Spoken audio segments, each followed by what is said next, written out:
오늘도 레전드 채널을 방문해주셔서 대단히 감사합니다. 시원통쾌 감동 눈물 레전드 사연 바로 시작하겠습니다. 안녕하세요. 저는 맞벌이를 하고 있는 여자입니다. 어린 아이가 한 명 있어요. 사실 아이를 조금 늦게 가지려고 했어요. 둘만의 신혼생활을 좀 즐긴 다음에 천천히 아이 가지기를 원한 것이었죠. 그런데 생각보다 너무 빨리 아이가 생긴 겁니다.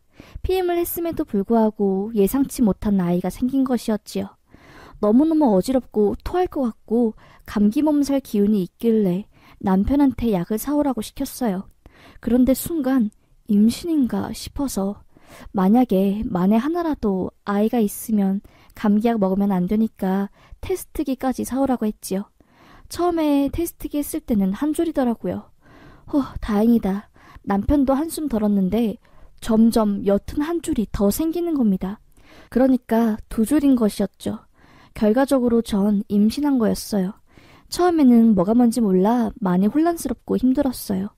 그래도 아이가 생겼음에 기뻐하고 감사하며 준비를 했지요. 그런데 제가 이기적인 건지는 몰라도 아이가 생기면 앞으로의 내 커리어와 일은 어떻게 되는 걸까라는 생각에 엄청 우울해지더라고요. 보통 뉴스나 매스컴에서는 여성들이 아이가 생기면 경력 단절되고 평생 여자로서의 인생이 아니라 이제 엄마로서의 인생을 살아야 한다고 하던데 저는 그게 두렵더라고요. 아이 키우다가 나의 정체성도 잃어버리고 내 일도 포기해야 한다는 게 그게 전 무섭고 힘들었습니다. 아이 키우는 것보다 후에 닥칠 저희 막막한 미래가 더 걱정이었어요.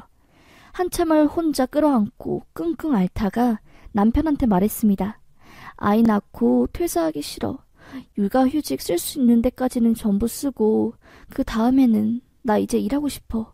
워킹맘으로 살고 싶어. 라며 말했지요. 사실 이런 말 하기까지 정말 속으로 고민이 많았어요. 그래도 아직까지는 엄마가 여자가 아이를 키워야 한다는 인식이 있는 시대이기도 하고 또 이런 생각을 하는 내가 너무 이기적인 건가? 엄마로서 무책임한 말인가? 모성애가 없는 걸까? 라는 오만 생각이 다 들었습니다.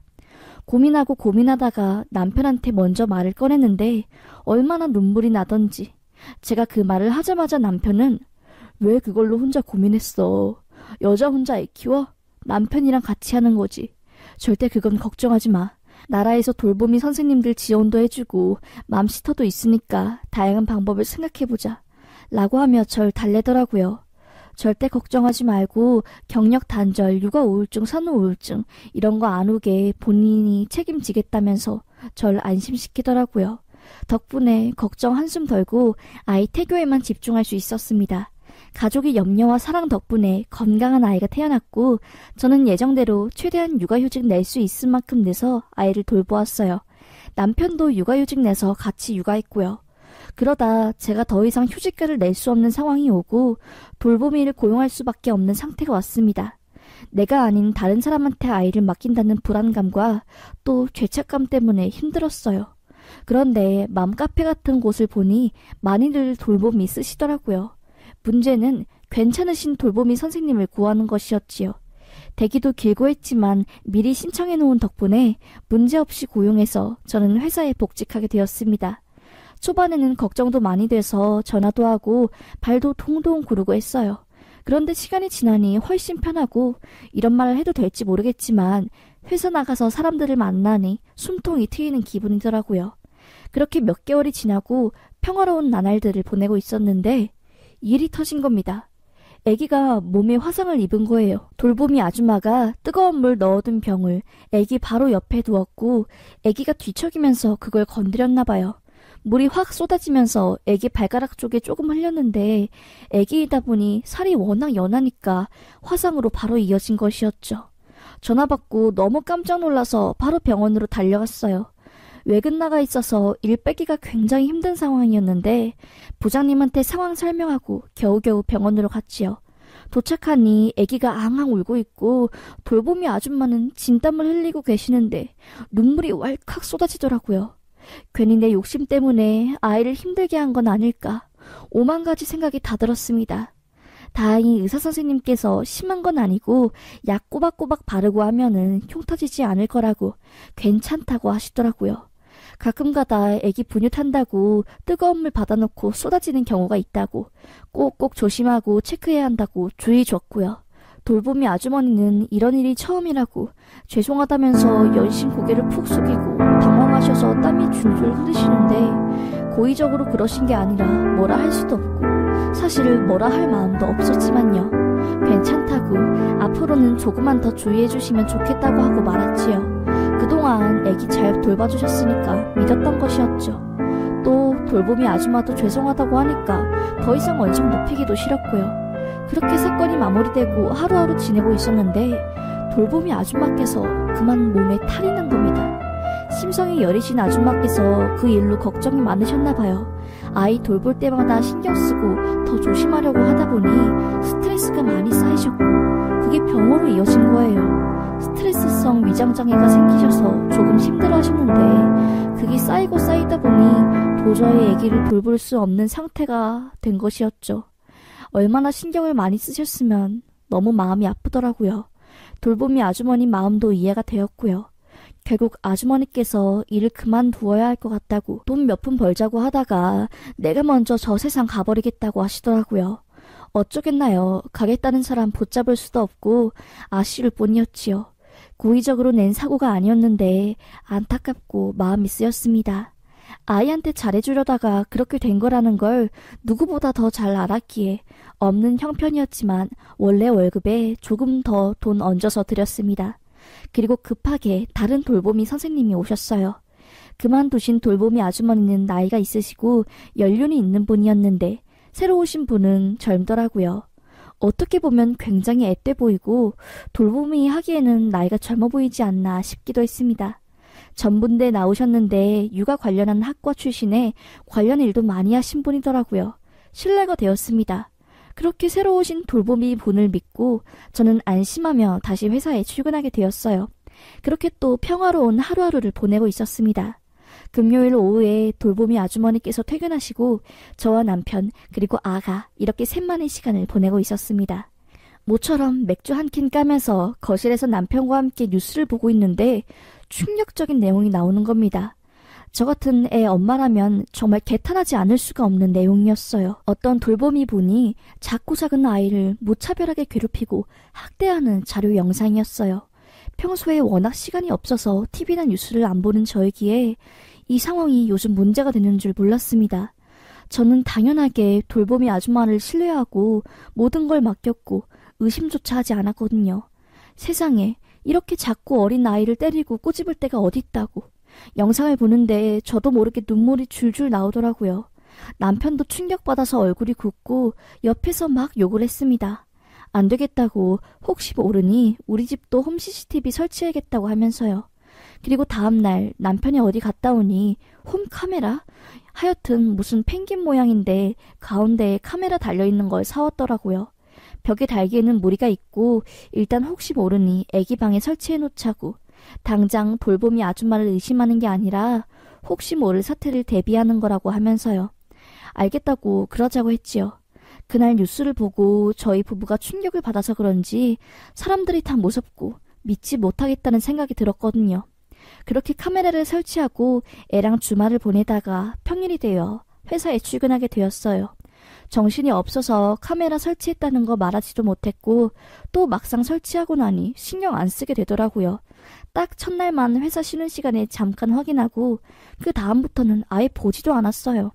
애초에 돌보미님 구할 때 카메라 없음에 체크하기도 했고 원체 신뢰했기에 그렇게 그냥 특별할 거 없는 나날들을 보냈습니다. 그리고 며칠 뒤 외근 갔다 오고 나서 잠깐 시간이 나 핸드폰으로 카메라를 확인했는데 안에 충격적인 장면이 담긴 겁니다. 애기 방에 돌보미가 아닌 머리가 짧은 남자로 추정되는 사람이 들어왔다 나갔다 하는 겁니다. 당연히 남편은 아니었어요.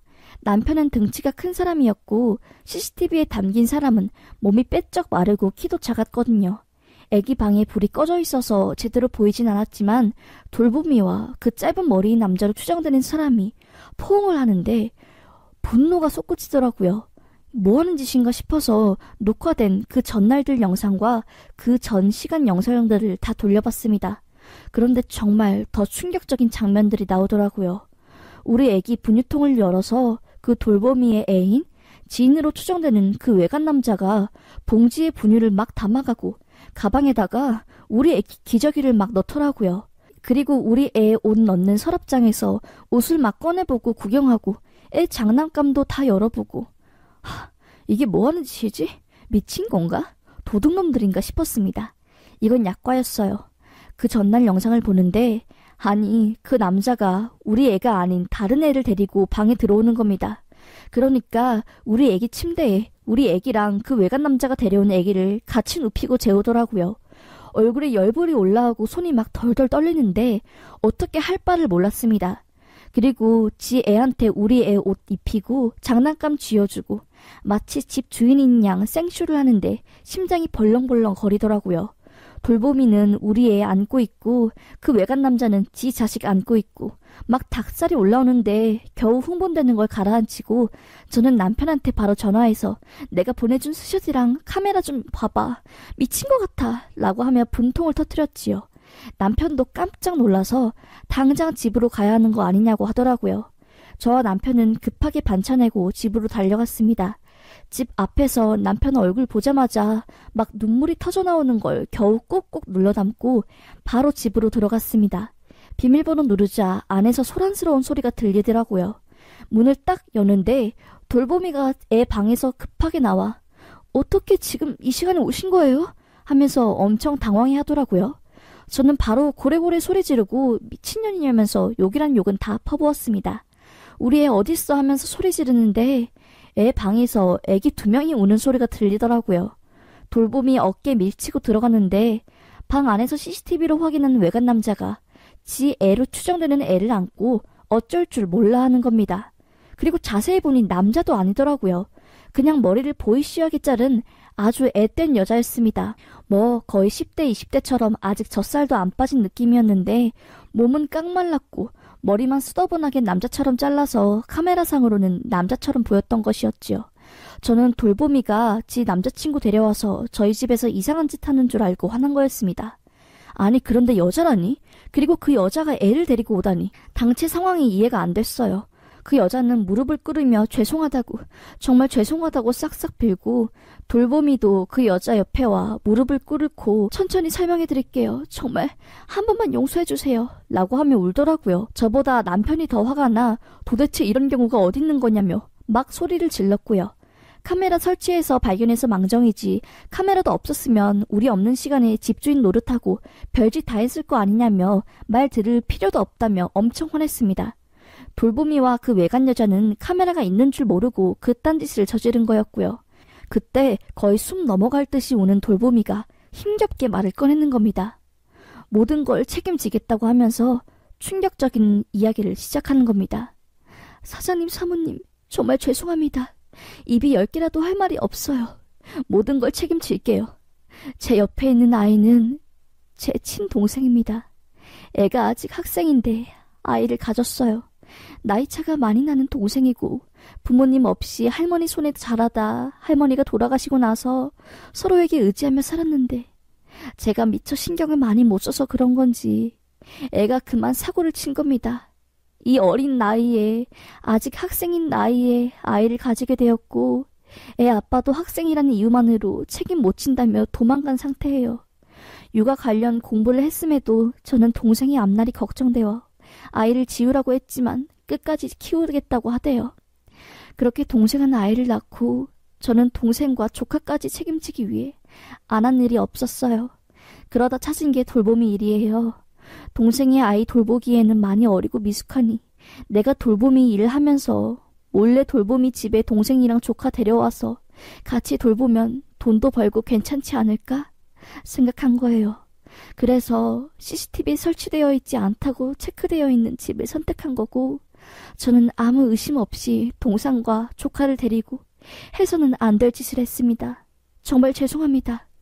동생이 아이를 낳고 산후 우울증이 와서 중리에 만에 극단적인 선택까지 하려는 모습을 보니 도저히 혼자 둘 수 없었어요. 동생은 제가 살아가는 이유이자 험난 세상에서 의지할 수 있는 유일한 친지이기 때문이지요. 기저귀값, 분유값, 이 모든 게 부담스러웠던 저희 자매는 사모님 댁에 있는 아이의 기저귀와 분유를 조금씩 챙겨갔고, 부드럽고 좋은 옷을 입히는 사모님이 아이가 부러워 조카에게 슬쩍 옷을 입혀보기도 하고 그랬습니다. 정말 죄송합니다. 해서는 안 될 짓을 저질렀습니다. 하면서 펑펑 우는데 저는 알겠다고 그래도 신고는 할 거라고 하며 경찰에 전화를 하려고 하자 남편이 갑자기 펑펑 울부짖으며 신고하는 절 제지하더라고요. 저는 왜 그래 자기야 라고 하자 남편은 눈물을 흘리며 말하더라고요. 분명히 잘못된 행동인 건 맞아. 아이 분유랑 기저귀 챙긴 것도 분명한 도둑질이며 범죄이고 집안에 다른 사람 끌어들인 거는 정말 심각한 범죄인데 신고해서 벌 주는 게 맞는데 미혼모에 부모도 없는 가여운 애들을 신고해서 뭐하겠어 하며 울더라고요. 앞으로 살아갈 날들이 까마득하게 많은 애들한테 짐지어주고 싶지 않아. 용서해주자. 너무 가여워. 하며 우는데 저도 순간 참았던 눈물이 터진 겁니다. 진짜 마음 먹고 집을 털어가려고 했으면 털어갈 것도 많았겠지만 아빠 있는 우리 애가 부러워서 우리 애기 옷 잠깐 자기 애한테 입히고 또 분유값 맡긴다고 비닐봉지에 몇 숟가락 담아가고 기저귀 몇 개 챙기고 하는데 같은 엄마로서 이해가 안 되는 게 아니더라고요. 참 가엾고 마음이 아프길래 결국 저희는 숨 넘어갈 듯이 울며 무릎 꿇고 용서를 빌고 있는 두 자매를 꼭 안아주며 말했습니다. 절대로 범죄를 저지른 건 잘못된 행동이지만 이번 한 번만 용서해줄게. 아무 책임도 묻지 않을 테니 절대 이런 일 저지르지 마 라고 했지요. 그리고 덧붙여 여성단체에 연계된 프로그램을 신청해서 혼자의 힘으로 아이를 키우지 말 것, 그리고 국가에서 지원해주는 미혼모 관련 지원을 받을 것, 이렇게 약속을 하고 용서를 해주었습니다. 만에 하나 다른 곳에서 똑같은 범죄를 저지를 시 용서하는 것 철회하고 바로 신고 절차 밟겠다는 약속도 함께요. 완전히 눈물바다가 되어 앙앙 울고 있는 돌보미와 애를 안고 있는 애 같은 여자아이를 보니 또 마음이 약해져 남편 차에 태워 마트를 향했습니다. 2달치 분유랑 기저귀 잔뜩 사서 집까지 데려다주고 신신당부했지요. 떳떳하게 살자고, 약해지지 말자고 하면서요. 집도 얼마나 열악한지. 남편이 분유랑 기저귀 옮겨주면서 집에 들어갔는데 반지하에 곰팡이 냄새에 정말 힘들게 살더라고요. 마음이 너무 아팠습니다. 많은 생각이 들었습니다. 한편으로는 이렇게 복지에 힘이 닿지 않고 하루하루 버티며 사는 엄마들, 미혼모들이 많구나 하면서 숙연해졌고요. 그 이후로 애기 방에만 CCTV를 설치하는 게 아니라 5대 정도 홈카메라를 집에 전부 설치했고 돌보미 계약서에도 CCTV를 설치했으니 반드시 고려해달라고 명시도 해놨어요. 전보다 돌보미 고르는 기준이 꼼꼼해지고 사람에 대한 의심도 많이 생겼지만 문득문득 떠오르는 그 돌보미 자매 생각에 저절로 마음이 애렸습니다. 제가 할 수 있는 일은 많지 않지만 부디 경제적으로 힘들게 사는 미혼모와 소외계층을 위한 혜택이 더 많아졌으면 싶더라고요. 부부가 함께 아이를 키우는 것도 힘든데 어린 학생이 애를 키우려니 얼마나 힘들겠어요. 부디 이런 소외계층이 살기 좋은 세상이 오길 바라며 저희 이야기를 마치겠습니다. 당연히 범죄를 정당화할 수 있는 사연은 없지만 마음이 자꾸 아파와서 이렇게 글을 써서 보내게 되었습니다. 감사합니다.